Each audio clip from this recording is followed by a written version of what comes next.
Day morning snow was any indication, driving in the snow can result in a ton of accidents. And that is why we need to talk about this right now ahead of our next snowfall to make sure that you are ready. Randy Ayala live in Silver Spring this morning to help us prepare once again.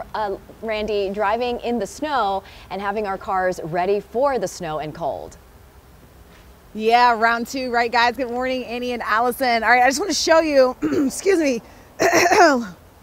It looks like this car didn't have anywhere to go, right? But it's super important that we're cleaning off our entire car so that you're not having that snow flying back on the person driving behind you. So you're not only getting your windshield and your windows, but the hood of your car as well. And we have some items that would be really good to keep in your car, especially during the winter months, especially when we're expecting snow. But some of these should be a year-round thing, right? Like the jumper cables, the emergency flat tire repair kit. You definitely don't want to be caught out in this type of weather with a flat.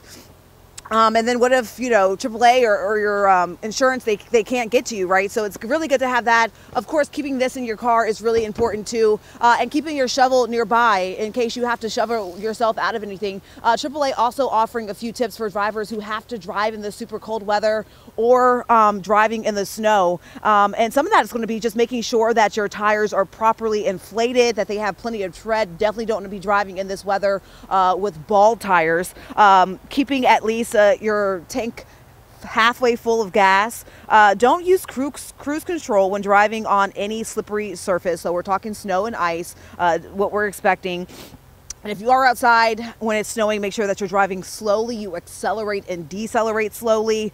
Make sure you're increasing your following distance as well. You want to give at least 5 to 6 seconds of space, if you will, from the car in front of you. And don't power up hills. You don't want to get stuck.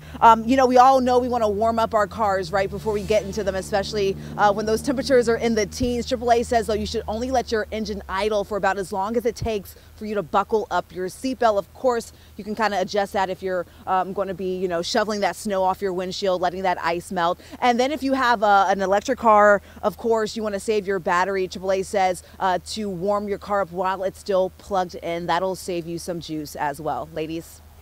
Okay, those are some really good advice, especially for the EV cars. Randy, thanks.